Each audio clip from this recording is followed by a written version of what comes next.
Hola, bienvenidos a mi canal bar.med.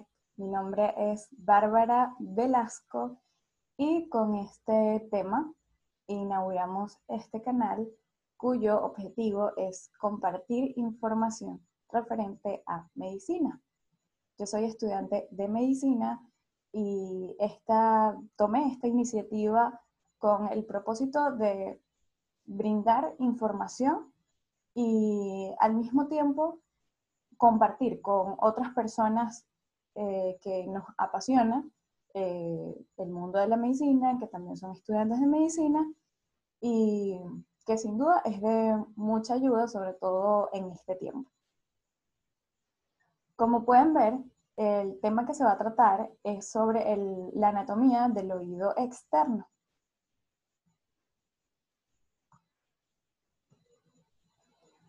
Bueno, primero hay que saber que el oído es definido como el órgano receptor de ondas sonoras que son transmitidas a los centros nerviosos y asegura igualmente el sentido del equilibrio. Entonces, todas las ondas sonoras son percibidas a través del oído externo, que es un receptor de ondas, está compuesto por el pabellón auricular, el conducto auditivo externo. Igualmente, el oído medio se encarga de captar todas estas ondas.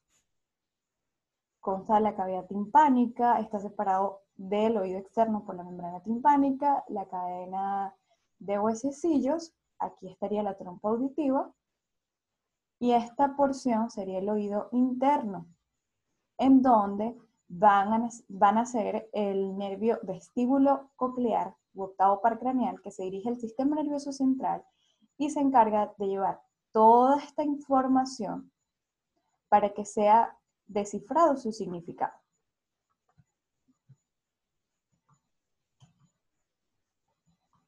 Esto ya lo mencioné. ¿Cuáles son las partes del oído externo? Oreja, conducto auditivo externo. Ahora vamos a ver cuáles son las partes de la oreja. Es importante saber que esta está conformada por un tejido cartilaginoso, elástico, en cuya superficie lateral vamos a poder apreciar una serie de elevaciones y depresiones que cada una tiene un nombre de ellas. La única zona que no posee cartílago es el lóbulo de la oreja. Esta está compuesta por un tejido graso y fibroso. Esto sería superior, esto sería inferior, esto sería posterior y esto sería anterior. Vamos a empezar nombrando entonces cada una de sus partes. Este sería el reborde, se llama hélix, el cual termina en una rama a este nivel. Este sería el antihélix y termina en dos ramas, delimitando la fosa triangular, y posterior a esta tendríamos la fosa escafoidea. La depresión más profunda es la concha de la oreja, la que vemos acá, que junto con el borde inferior del hélix dibujan una letra A. Acá.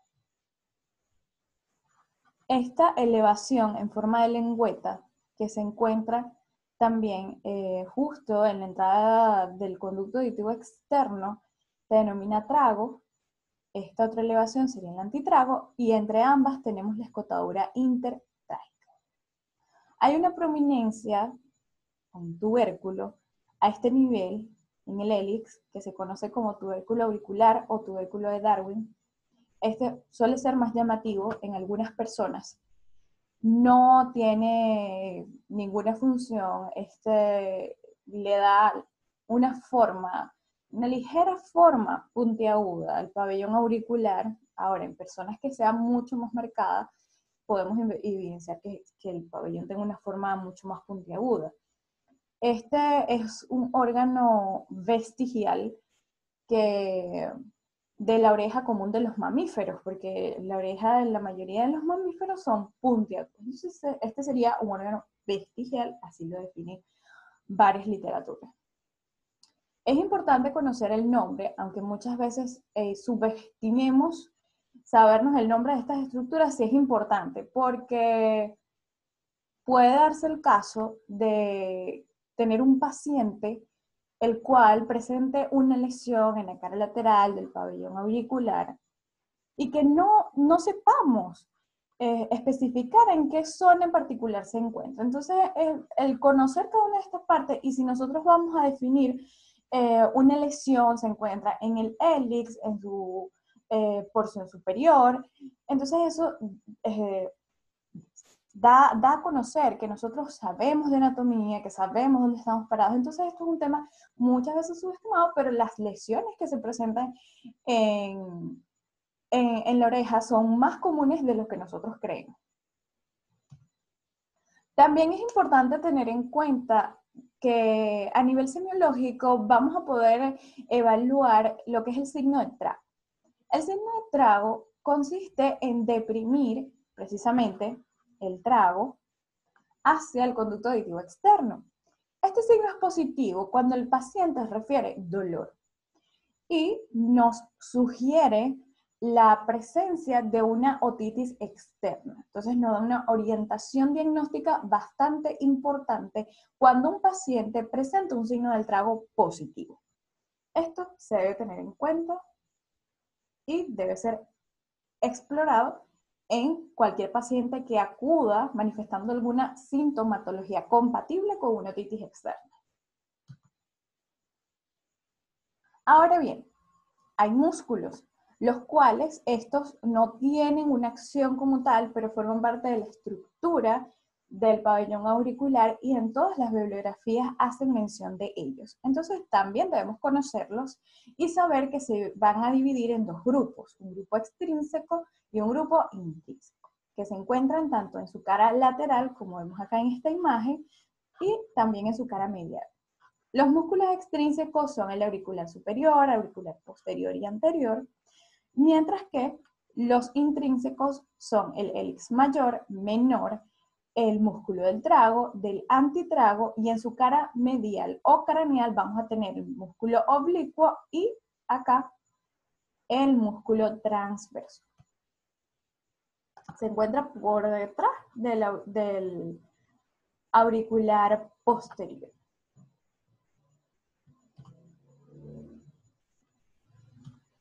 Muy bien, en cuanto a la irrigación, esta se encuentra irrigada por dos arterias que son rama de la arteria carótida externa. Y en este dibujo vamos a apreciarlas mejor. Tenemos a la temporal superficial, es acá, esta, como les señalé en la imagen. Luego de que la carótida externa, que es esta que está acá, esta sería la carótida primitiva, carótida interna y carótida externa.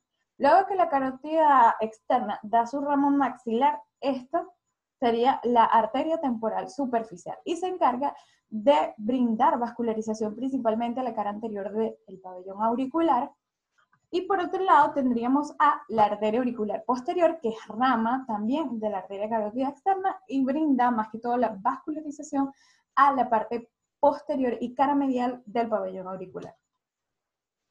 El drenaje venoso, antes de pasar a la inervación, se da por venas satélites de las arterias y termina drenando su sangre hacia la vena yugular externa. Muy bien, en cuanto a su inervación entonces, tenemos que en su cara lateral y su cara medial va a estar inervada por, aquí vemos en rosado, PC significa plexo cervical. Y es que esta parte pertenece a un nervio que es el nervio auricular mayor que se origina entre C2 y C3. Sería este que vemos acá. Y se encarga de brindar inervación tanto a su cara craneal como a la porción posterior de su cara lateral, incluyendo el hélix, el antihélix y también el lóbulo de la oreja.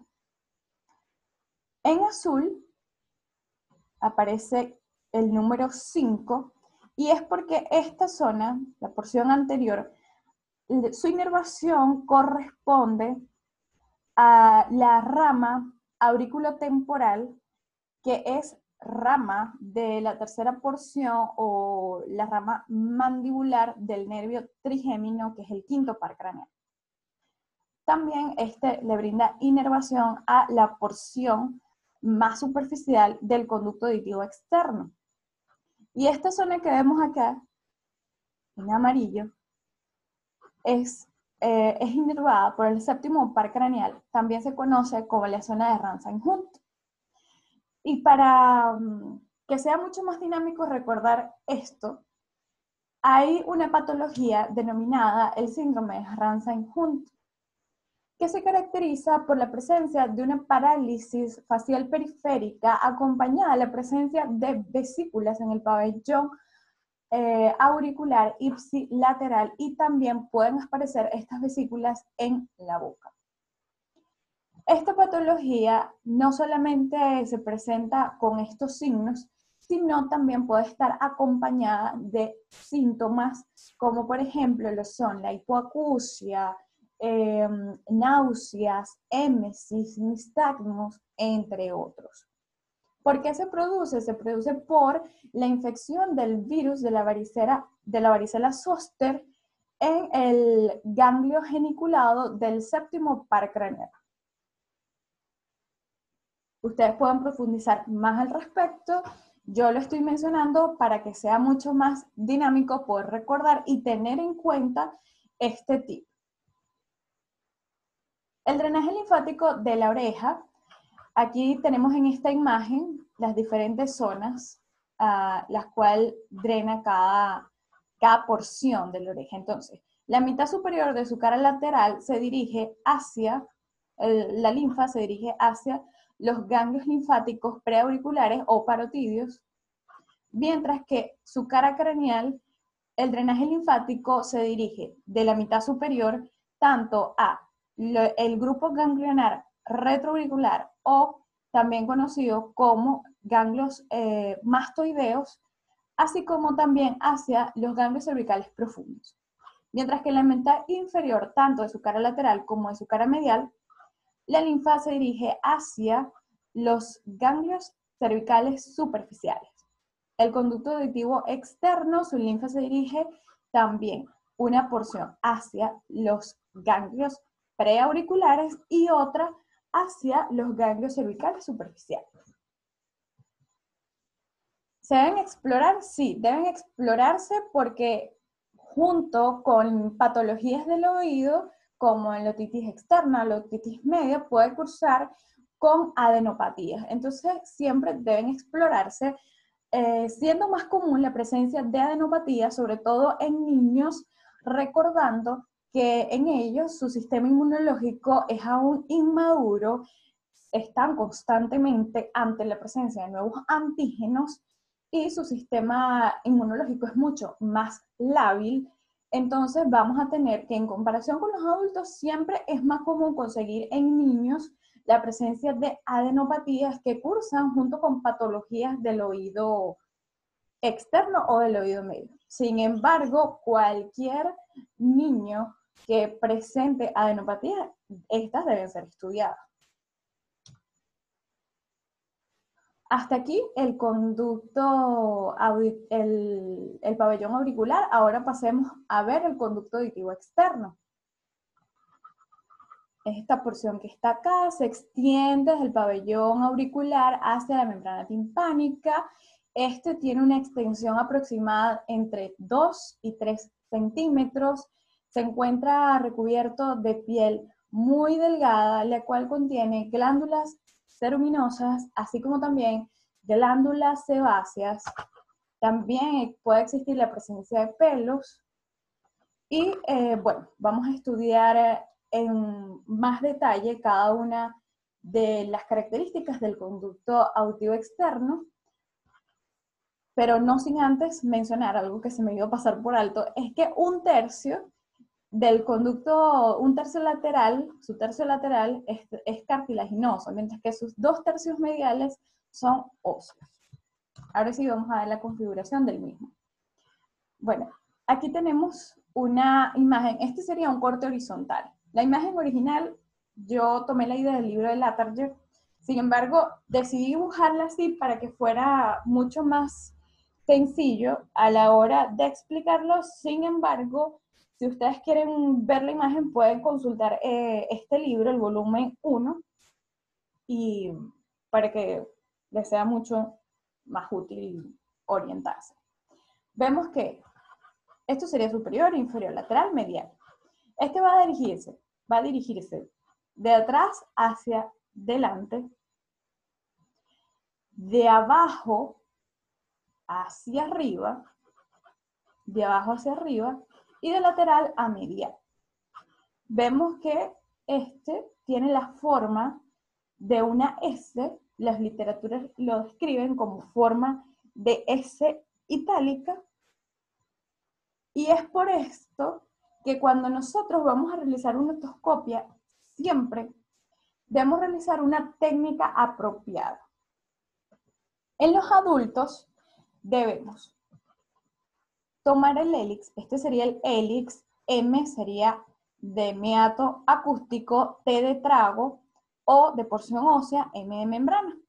Entonces nosotros debemos tomar el hélix y hacer una ligera tracción hacia arriba y hacia atrás. Y con el pulgar, el pulgar debemos nosotros traccionarlo hacia adelante para tener una mayor apertura del meato acústico. Este movimiento nos permitiría rectificar el conducto auditivo externo, porque si lo hablamos de esta forma, no vamos a poder visualizar todo el conducto, ni tampoco la membrana timpánica en caso de que éste se encuentre permeable. Entonces no vamos a poder ir, es por esto la importancia de la tracción que nosotros ejecutamos antes de realizar una otoscopia en un paciente. En los niños, este se dirige, al contrario de lo que mencioné en los adultos, que se dirige de abajo hacia arriba, en los niños este se dirige de arriba hacia abajo. No se dirige de abajo hacia arriba, sino que se dirige de arriba hacia abajo. Es por esto que en los niños nosotros vamos a traccionar, vamos a tomar el hélix, pero vamos a traccionar el pabellón auricular ligeramente hacia atrás e inferiormente, para poder tener entonces así una mejor visualización del conducto auditivo externo de la membrana, que se encontraría así, de este modo. Con la flecha estoy haciendo el movimiento para que más o menos puedan tener una idea. En cuanto a sus relaciones, este se relaciona anteriormente con la articulación temporomandibular. En esta imagen no se aprecia porque es un corte coronal y no se puede apreciar. Posteriormente con la cara anterior de la apófisis mastoides, superiormente con la fosa media de la base del cráneo, inferiormente con la glándula parótida, medialmente tenemos la membrana timpánica y lateralmente el meato acústico. Antes de pasar a la inervación, brevemente vamos a mencionar su irrigación. Este se encuentra irrigado su porción más superficial por la arteria temporal superficial y también una pequeña parte por la arteria auricular posterior, mientras que su porción medial está vascularizada por la arteria timpánica, que es rama de la arteria maxilar interna, rama también de la carótida externa. Su drenaje venoso se dirige hacia la vena yugular externa. En cuanto a los nódulos linfáticos, ya los había mencionado anteriormente. Bueno, como podemos ver, su inervación tiene varios nervios involucrados.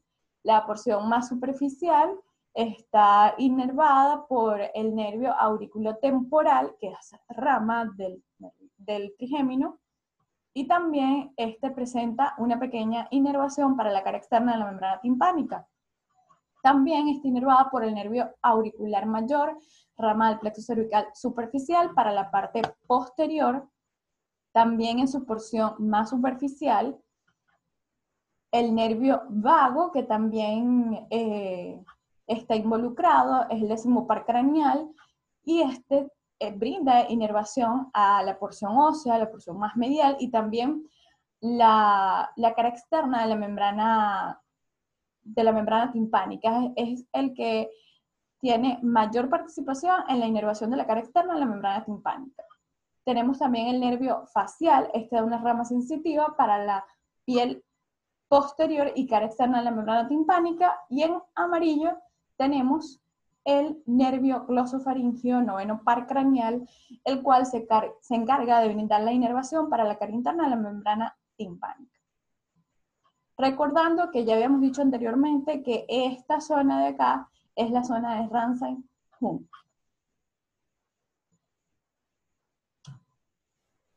Extrema sensibilidad. Por eso debemos tener mucho cuidado a la hora de realizar una otoscopia de no causarle dolor al paciente, y entonces debemos ser muy cuidadosos porque este es un área que está muy inervada y verdaderamente es muy sensible. Muy bien, ahora vamos a ver la membrana timpánica.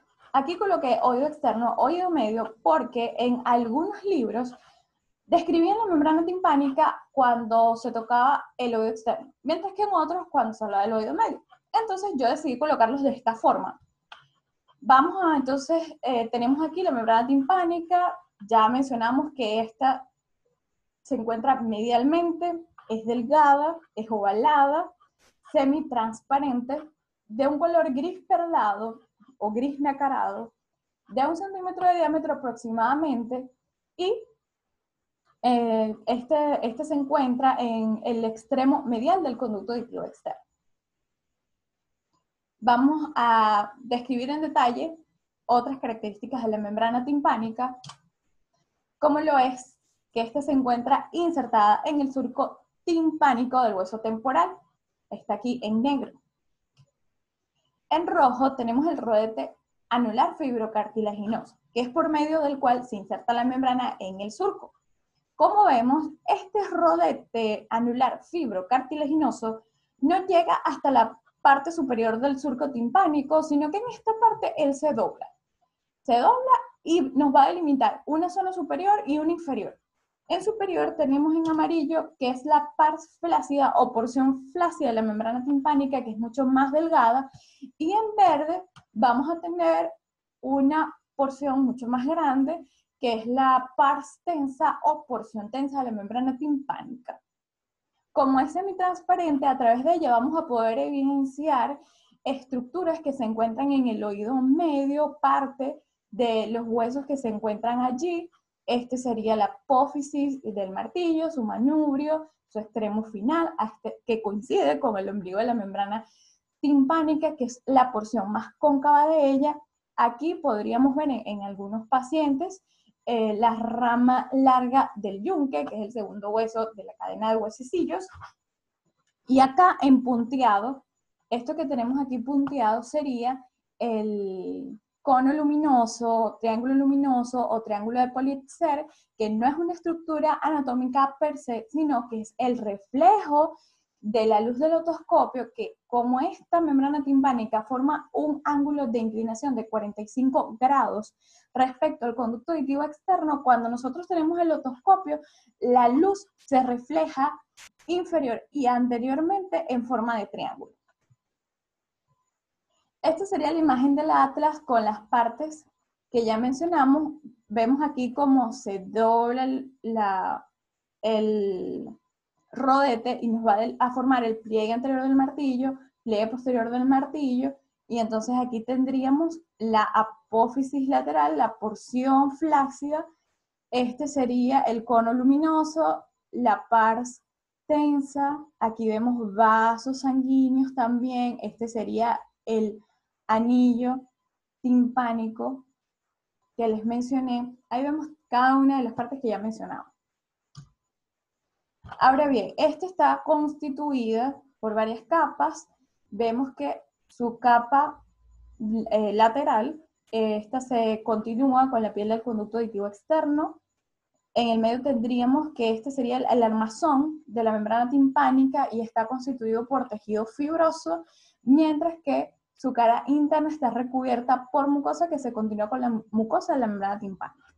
Esta porción, la porción flácida, se denomina así porque carece de esta capa fibrosa y es mucho más delgada. Ahora bien, nosotros podemos delimitar en cuadrantes la membrana timpánica si trazamos una línea imaginaria horizontal que pasa por el ombligo y una línea vertical que pasa por las estructuras del martillo, por el ombligo. Entonces tendríamos dos cuadrantes anteriores y posteriores, un cuadrante antero-superior, antero-inferior, posterior-superior y posterior-inferior. El cono de luz siempre se encuentra en el cuadrante antero-inferior. Su irrigación, esta está irrigada por la arteria auricular profunda, que es rama de la arteria maxilar, rama de la arteria carótida externa, y su cara medial está vascularizada por la arteria timpánica, que ya lo mencionamos, que también vasculariza la porción medial del conducto auditivo externo, es rama de la arteria maxilar interna, rama de la carótida externa, y la arteria estilomastoidea, que es rama de la arteria auricular posterior, la cual también mencionamos, y es rama de la carótida externa. Su drenaje venoso, su cara lateral drena hacia la vena yugular externa, mientras que su cara medial drena hacia la vena yugular interna. Y esta sería una imagen de una otoscopia real, no pertenece, la tomé de internet, pero es para que, como ya vimos la imagen del atlas, tengamos una idea de cómo se ve realmente la membrana timpánica, para que aquellos que no tengan la oportunidad, nunca la han visto y es primera vez que están viendo esta clase, sepan cómo se ve. Aquí tendríamos el anillo fibroso,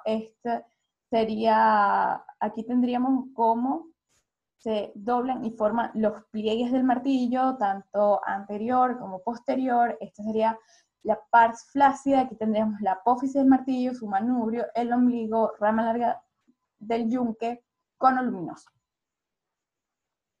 En realidad, evaluar la membrana timpánica es muy importante porque nos da información sobre el estado del oído medio, ya que todos los procesos que ocurren en el oído medio, por lo general, repercuten en la membrana timpánica.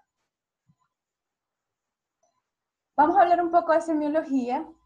Bueno, la membrana timpánica, para evaluarla, nosotros debemos valernos de la exploración indirecta. Es decir, necesitamos un instrumento para nosotros poder evaluarla, ya que por exploración directa nosotros vamos a poder observar las características del pabellón auricular, incluso la entrada del conducto auditivo externo, si traccionamos el hélix, como ya lo mencionamos, y aperturamos mucho más el meato acústico, vamos a poder evidenciar, ¿por qué no?, con iluminación por exploración directa, la porción más superficial del conducto auditivo externo. Pero para nosotros poder evaluar todo el conducto e incluso ver si podemos visualizar la membrana timpánica, necesitamos de un instrumento. Entonces ya esto será una exploración indirecta y aquí tenemos el otoscopio. Para los que no lo conozcan, se los presento. Este es el otoscopio, consta de varias partes. Este sería la cabeza del otoscopio. Aquí tendríamos la lente, aquí una bombilla. Este es el espéculo que se adapta. Por lo general hay varios tamaños de espéculo. Los textos recomiendan que debe escogerse el espéculo de mayor tamaño, que se ajuste mejor al conducto auditivo externo para evitar lesiones del mismo. Este sería el mango, en donde tendríamos el interruptor de la luz, y aquí en esta porción por lo general se desenrosca y es donde van las baterías. ¿Qué vamos a evaluar nosotros en el conducto auditivo externo mediante el otoscopio? Vamos a evaluar las paredes, si hay o no presencia de cerumen, si este se encuentra permeable, vamos a ver el color, si hay lesiones en la piel del conducto auditivo externo.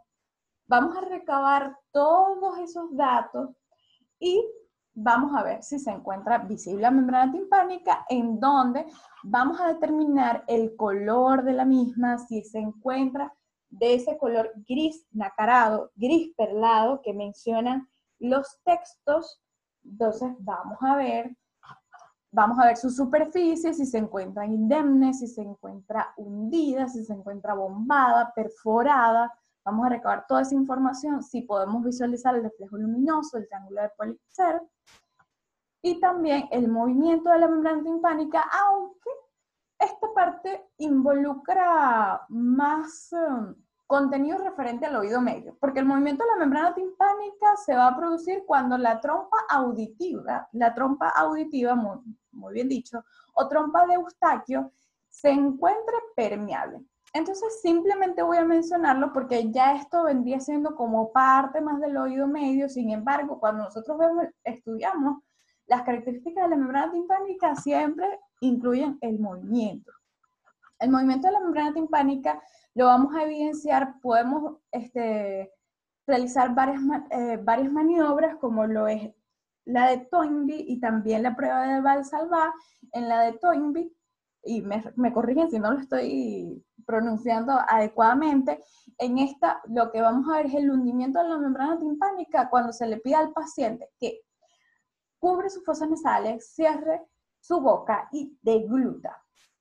En cambio, con la prueba de Valsalva, vamos a pedirle al paciente que igualmente cubra sus fosas nasales, mantenga su boca cerrada y realice una expiración forzada. Y lo que va a ocasionar es que exista una hiperpresión a nivel de la membrana, a nivel de la cavidad timpánica, y lo que vamos a ver es que va a haber un abombamiento de la membrana timpánica. Y es todo lo contrario que ocurre cuando le pedimos al paciente que degluta. Hay una presión negativa en la cavidad timpánica y es por eso que lo que vamos a ver es que se hunde. Estas son las referencias bibliográficas, son libres de poder buscarlas, si las buscan aún mejor, si tienen alguna recomendación pueden hacerla, si no les gustó, si les encantó. Recuerden que yo solamente estoy mencionando cosas puntuales. Siempre es importante que profundicemos más acerca de un tema, sobre todo si nos gusta. Vámonos directo a los textos. Tenemos que revisarlos. Y bueno, estas son todas las referencias que yo consulté, tanto las textuales como las referencias electrónicas. Les recomiendo, si tienen la oportunidad, de conseguir este libro de semiología médica de Wani, que es muy bueno. También Suro, semiología médica y técnica exploratoria, realmente también es muy bueno, a mí me gustan, ambos me gustan. Y bueno, en cuanto a las referencias electrónicas, les puedo mencionar que este paper me gustó muchísimo y siempre sigo esta revista de pediatría integral. Me parece que es muy buena, sus temas son muy interesantes y este tema está muy bien explicado. Entonces, bueno, espero que les haya servido, que les haya gustado. Muchas gracias. Aquí les dejo entonces la nota de que se suscriban, me escriban en los comentarios. Quiero que por favor se comuniquen, que me digan si les gustó, que compartamos información, si quieren que toque otros temas, si continúo con este tema. Y si tienen alguna referencia, cualquier cosa que me quieran mencionar por privado, pueden hacerlo a través de este correo electrónico bar.med2@gmail.com. Nuevamente, gracias y en realidad espero que les guste.